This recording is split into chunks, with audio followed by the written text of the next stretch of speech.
This is A to Z with Mark Zinno, part of Locked On Sports Atlanta, and it starts now.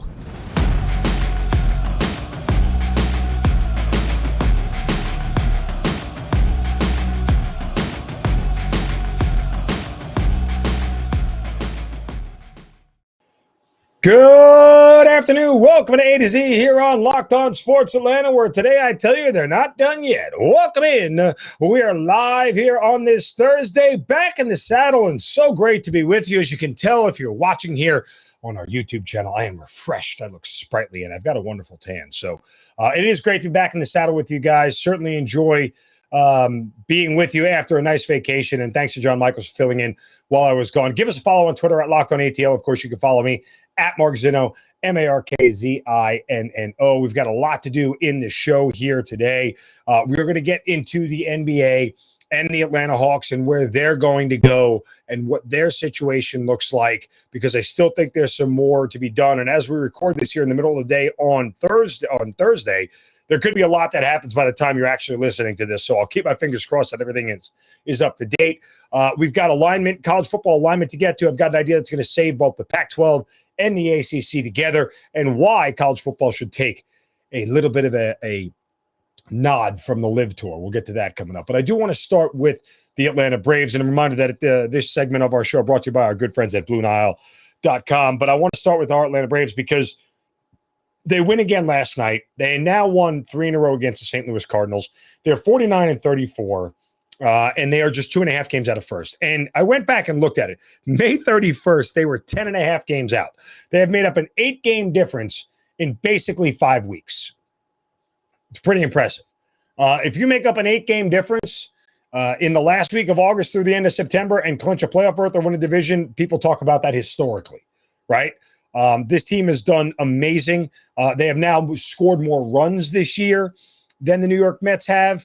They've only given up 5 less runs than the New York Mets have. It has been a phenomenal turnaround for them, and they're not done yet. And I think there's something that Braves fans have to consider. You saw Eddie Rosario come back in the lineup last night, hits a home run, and he looks really good.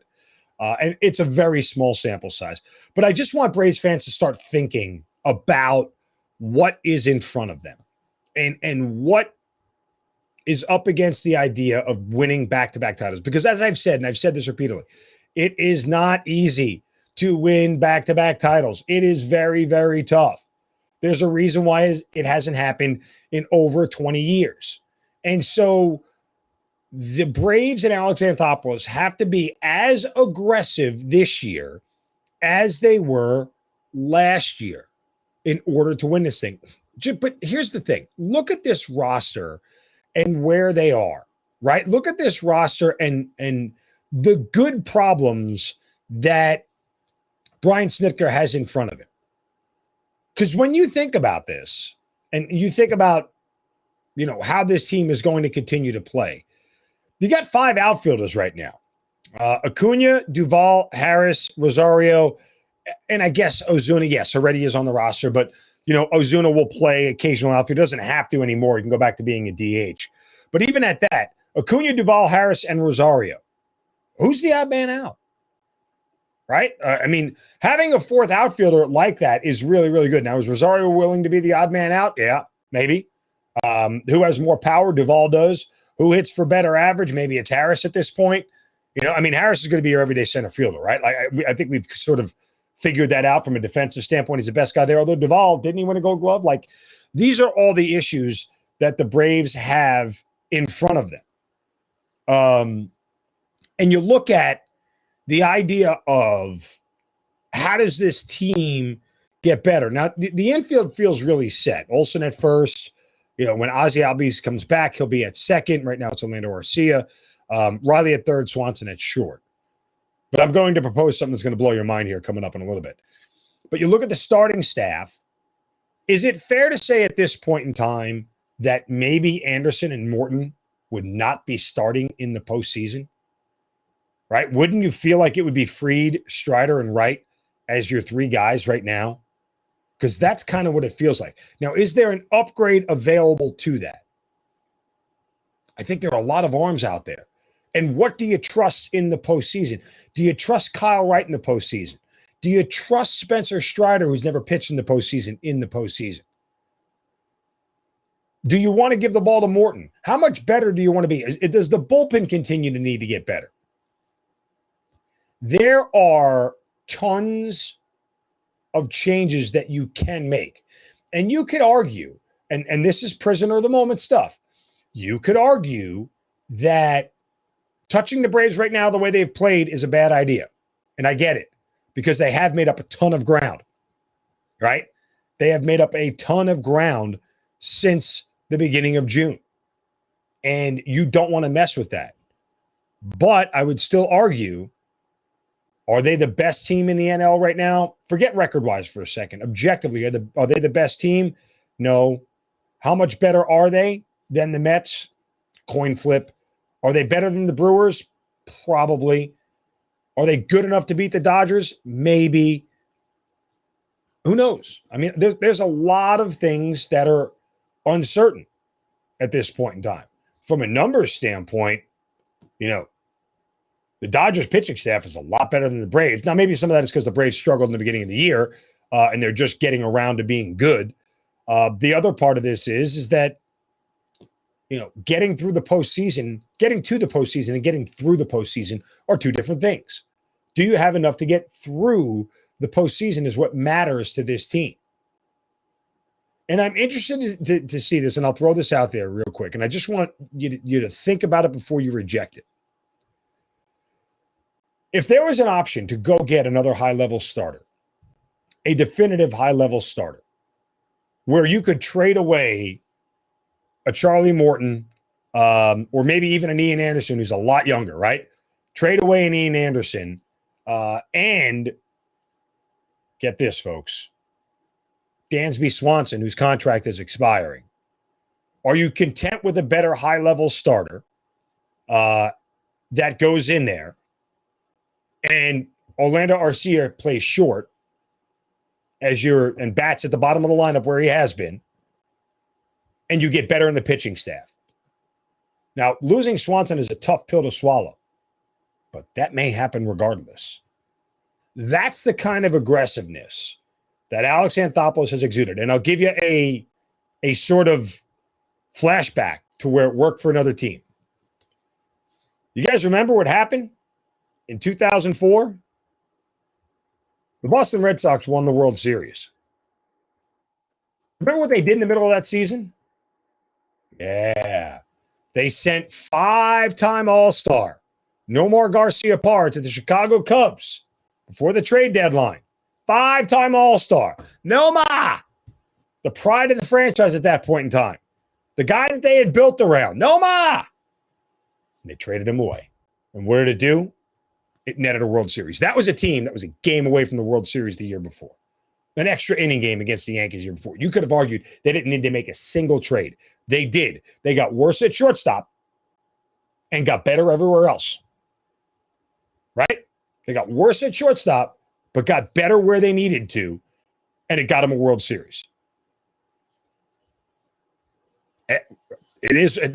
You can't argue that he was in the final year of his contract, and they weren't going to re-sign him. He was a 2-time AL batting champion, and all of a sudden, they said sayonara.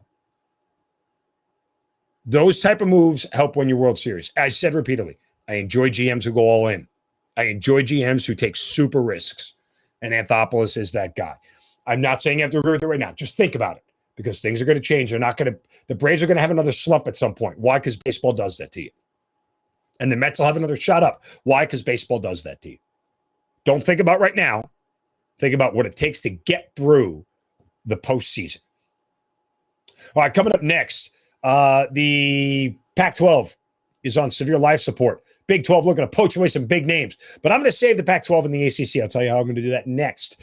But first, a word from our friends at BlueNile.com. Blue Nile is the largest online retailer of certified diamonds and fine jewelry. The company offers a superior experience for purchasing engagement rings, wedding rings, fine jewelry provided by expert guidance, in-depth educational methods, and unique online tools that place consumer in control of the jewelry shopping process. Blue Nile has some of the highest quality standards in the industry and offers thousands of independently certified diamonds and fine jewelry at prices significantly below traditional retail value. Blue Nile can be found online at BlueNile.com. They are the original online jeweler since 1999. They've helped millions of couples create their perfect engagement ring, and they are committed to ensuring that the highest ethical standards are observed when sourcing diamonds and jewelry. Again, BlueNile.com. All right, I'll fix college football coming up next right here on A to Z on Locked On Sports Atlanta, free on YouTube and wherever you get your podcast. Search Locked On Sports. Welcome back to A to Z here on Locked On Sports Atlanta, free on YouTube and wherever you get your podcast. You search Locked On Sports Atlanta. Follow me on Twitter at Mark Zinno. Of course, follow us at Locked On ATL. We'll get into the Atlanta Hawks. A lot of wheeling and dealing done. It's going to be very, very interesting to see when and if at this point John Collins gets moved. Of course, where will Kevin Durant land and how will that change things? And there's a name that has been bandied about with the Atlanta Hawks that I think is not as bad as people want it to be. We'll get to that coming up. This segment brought to you by our friends at Arcade One Up. But let's start our attention to college football because it is interesting to note, and all this happened while I was away, by the way, which is crazy, man. It was like all of a sudden the entire world turned upside down while I was on vacation. I did one of those things where I completely detached. I unplugged, man. I had no qualms whatsoever about getting away from everything. Heck, I didn't even place a bet the entire time I was away. What does that tell you? So, nonetheless, I come back and I find out that it looks like the Big 12 is trying to poach 6 major names from the Pac-12 and change the scope of their conference. And of those 6 schools, you talk about 3 major ones in Oregon, Utah, and Washington, and then, of course, Arizona State, and Colorado. So the Big 12, after we see 2 schools leave for the Big 10, now what you have here is you have an ACC that's on the outside looking in and a Pac-12 that could be seriously defunct as a conference. Because if you lose those 6 schools, what you have left is not enough to float. And you would look at the Pac-12 becoming going from a Power 5 to a group of 6, would it be now, kind of school. But I have a plan that's going to save the Pac-12 and the ACC both. And honestly, there's a huge part of me, and I preface all this by saying that, one, I always felt like this was coming, that there was going to be 4 super conferences made, 16 teams each, and they were going to push out the rest of them to do whatever they want. And that was going to be the crux of college football. And what you were going to get coupled with that is a definitive automatic bid to the college football playoff from each of those conference winners and an expansion of the college football playoff, right? Like all that is there. I kind of wish that somebody would come along. I kind of wish that there was another live backer. Maybe Elon Musk should not buy Twitter and instead just back his own college football league and take it away from the NCAA. I honestly feel like this would be the best. You create 4 super conferences, okay? You make sure you buy up the TV rights in the future, and that's the big thing because that's where all this is coming from. All this is coming from TV revenue. Follow the money and it tells you exactly where this goes. All this is coming from TV revenue. Now, ESPN and Fox have already locked up their rights to respective conferences in the SEC and the Big Ten. ESPN also has the college football playoff, I think, through 2026.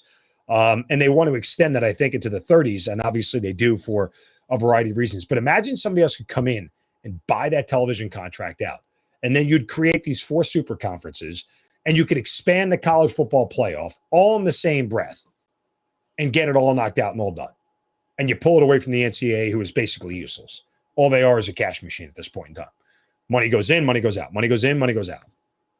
So I would love for something like that to happen. But what I think more than anything is the way to keep the Power Fives being a Power 5 is to really get down to a Power 4. And the ACC and the Pac-12 would do each other well to make sure that they stay relevant. And the way they stay relevant is join forces. They have to come up with a conference that matches everybody else from a football standpoint, a basketball standpoint, and a TV standpoint. And here's what I would propose. Because in this whole idea of being poached, if I was the Pac-12, and I'm the Pac-12 commissioner, you only need to be talking to 3 schools right now. Oregon, Utah, and Washington. That's it. Those are the only three schools you need to be concerned with. Everybody else can leave. Everybody else can go. You don't care. See you.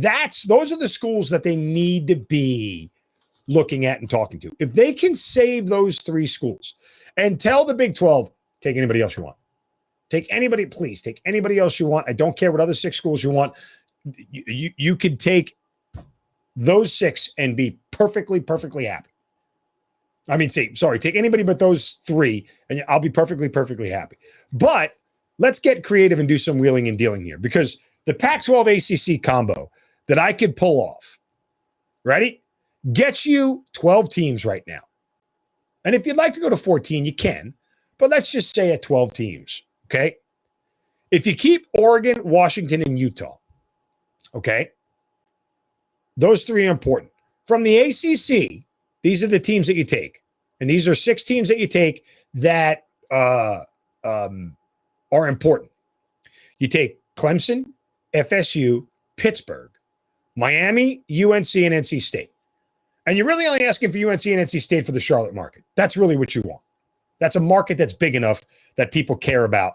And I know neither one of those schools is actually in Charlotte, but it's one that they care about. And then what you do, in allowing the Big 12 to take whoever else they want, you ask for 2 things in return. I want 2 things in return. Texas Tech and TCU. Take whatever schools you want, give us Texas Tech and TCU back. Why? Because you need Texas markets, because it's college football, particularly TCU and Dallas. And then, oh, by the way, in order to get you the 12th team, go poach Houston from Conference USA, because you want the Houston market. Done. So your conference would look like Oregon, Washington, Utah, Texas Tech, TCU, Houston. That's your Western division. Your Eastern division, Clemson, Florida State, Pittsburgh, Miami, UNC, NC State. Now, those are 12 teams. You could argue that the ACC would say, I don't want to give up, from a basketball standpoint, UNC, because UNC do fine. My argument then would be, okay, keep UNC, give me Georgia Tech just simply for the Atlanta market. Not that Georgia Tech is necessarily a huge television draw here, but still, in the Atlanta market, when Georgia Tech goes to play Oregon, people will watch, right? When they play Utah, people will watch. Like, those are going to be games that are going to have eyeballs drawn on them.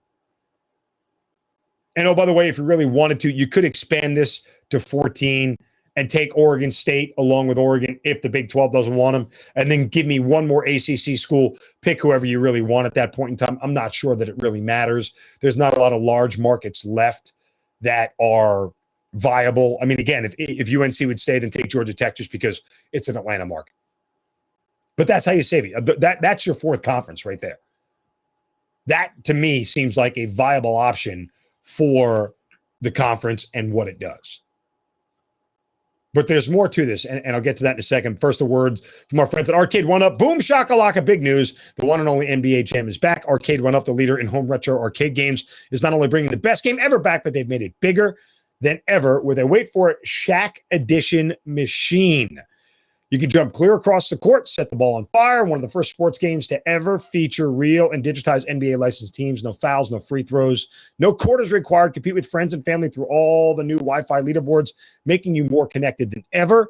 Pre-order now from arcade1up.com. That's arcade1up.com. For an estimated early September ship date, Arcade 1-Up is the place for fun. They've got even more classics like Golden Tee, Mortal Kombat, and many others starting at just $3.99. Check this out now. They are giving away an NBA Jam Shaq Edition to a Locked On listener. Enter for a chance to win the game console for your man cave at arcade1up.com/lockedon. That's arcade, the number 1, up.com/lockedon. You've got till July 8th to enter to win an NBA Jam Shaq Edition console. Don't miss out today. Enter today who you're going to play with.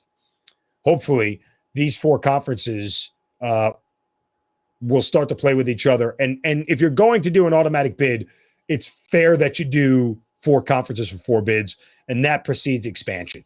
And I'm not a fan of college football playoff expansion, but I think that it is super important that if you're going to set some sort of parameters like that, then if you're going to expand, you have to have some more objective grounds for people to get in. because theoretically you could expand to 8 teams. You give 4 division winners. You can give 2 at-large bids for Power 4 schools, right, from the 4 main conferences, wild cards, if you will. Give 2 more bids there and then 2 more group of 5 bids, and you're done. And I think that's enough.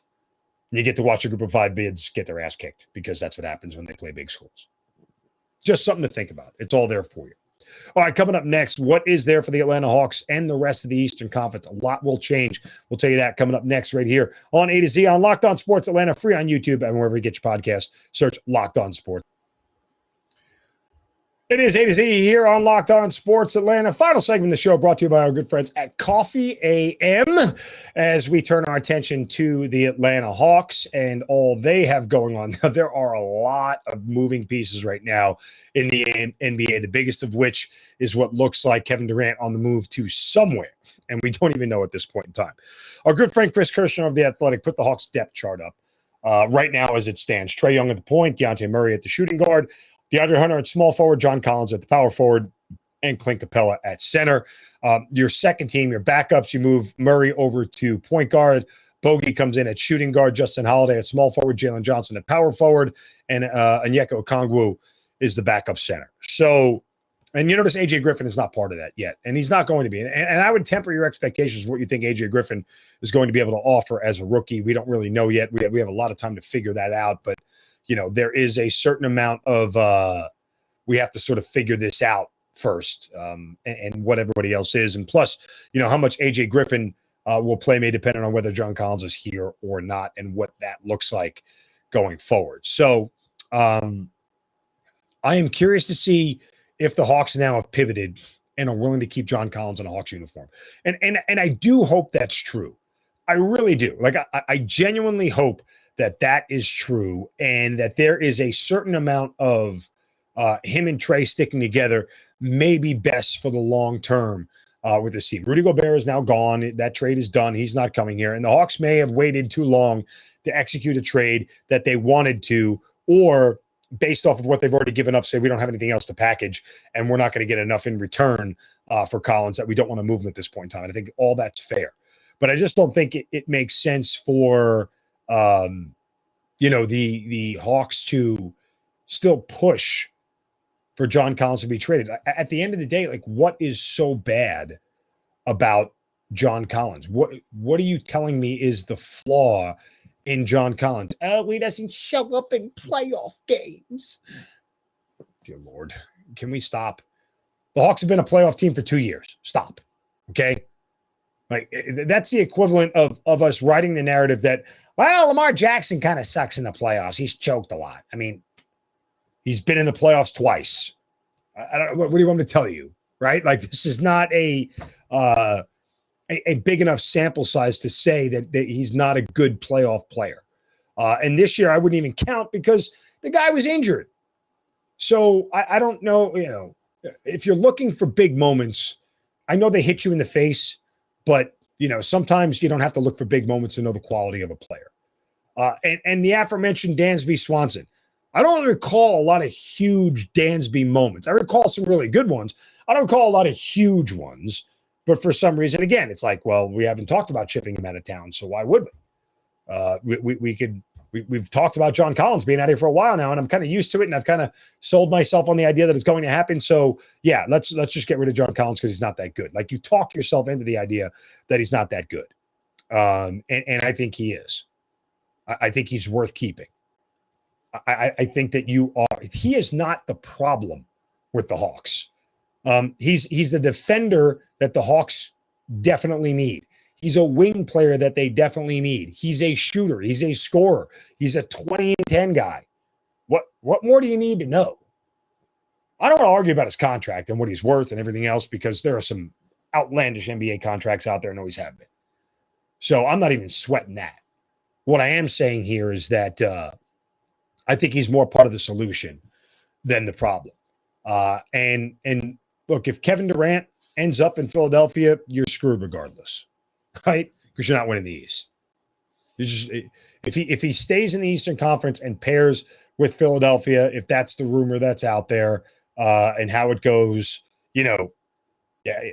Welcome to second place. Between Boston, Philadelphia, and Milwaukee, you're at best, at very, very, very best, and you still might not be better than Miami, even though I lost PJ Tucker. At best, you're the fifth seed, maybe the fourth. So be done with that. I do tell you there is one player that has intrigued me that in the round robin of the Kevin Durant trade has ended up with the Atlanta Hawks, and I think it's very intriguing, and I kind of like it. But first, a word from our friends at Coffee AM. Folks, just had my cup of Coffee AM this morning. This is a locally Atlanta-based coffee company, small batch roaster, and it's just phenomenal. I'm a big coffee drinker. I need my cup of coffee in the morning, and Coffee AM is absolutely fantastic. The best small batch coffee roaster in America. Freshest coffee you can get, folks. Most of their coffees are roasted and shipped the same day or close to it. A high level of quality. They only roast current crop and specialty grade coffee. A huge selection. Coffees all over the world, man. Like I got coffees from Sumatra, from Kenya, like places you'd never think. These things were fantastic. And they're organic, fair trade, direct trade, expertly crafted blends, espressos, flavored coffees as well, gourmet teas and more. And again, roasted right here in your backyard in Atlanta. Go to coffeeam.com/locked on today. Take a full look at their menu of coffees, teas, and gift sets. That's coffeeam.com/locked on. Use the coupon code locked on to get 15% off at checkout of your first order of coffee, teas, and gift sets. Coffee AM, the best small batch coffee roaster in America. Okay. A name that I think is going to be very worthwhile if there's a possibility of him coming to Atlanta. And, the idea that people don't want this player here is weird to me because he addresses and fixes a specific problem that the Hawks absolutely need. And that's Ben Simmons. The answer, the question is this: does Ben Simmons make you markedly better on defense? What is the answer? It's yes. I know the contract numbers and everything else, and he's on a rookie max, and Trey's on a rookie max, and Kennedy even work. Forget that for a second. Because the bigger picture question is, what is going to make you better in the East? What is going to catapult you forward in the East? And the number one thing that's going to catapult you forward is defense. I've heard people say, well, I don't really like his scoring, and he's not a great shooter. And I'm sorry. At what point did the Hawks need more scoring? They were a top 5 offense in the NBA. They were the second best three-point shooting team in the NBA. Where do we need more offense? You don't. I don't care about Ben Simmons' offense. I want him on the court for 18, 20 minutes a game to play defense. Oh, you're paying him too much just to play defense. Not my problem. Look, does he make you markedly better on the defensive end? The answer is yes. Whatever you get from offense is a plus. There are dozens of players who are offensively better than Clint Capella. Did he make you better defensively? Yes. That's why he's here. Period. If you'd like to increase your position in the Eastern Conference, if you'd like to be better in the Eastern Conference, while your defense doesn't have to be Boston and Miami level good like they were this year, 2 of the top 4 teams in the NBA, yeah, you'd like to get it around Milwaukee good. You'd like to get it around Philadelphia good. I think they were 7th this year when it was all said and done. You'd like to crack the top 15. Get me out of 26th. What would be the reason to not want, the antics and this, that, and the other? Folks, you know what? The other reason to bring Ben Simmons here? Nate McMillan. Nate McMillan. Has he had a coach like Nate McMillan yet? I don't think so. I mean, Nate McMillan elevated Trey. He made Trey a better player all around and got Trey to operate at a different level. Why? Because he liked it. But this is a guy that has been a 2-time NBA all-defensive first team. End of sentence. Full stop. Good enough for me. Good enough for me. Whatever you get offensively, fine. I'm not worried about that. What I get from him defensively is enough for me to look at this team and go, yeah, I think he makes you that much better. That much better. And in fairness, again, Ben Simmons has not really had a level of coaching era, that he needed to have. That's really part of it. That really is a big, big part of it. And if Nate McMillan can do anything to make Ben Simmons more comfortable, to make him a more complete player, I believe he can, then I think it's absolutely worth it for him to be here. All right, that does it for us today here on A to Z on Locked On Sports Atlanta. Back tomorrow. You guys have a great day. Don't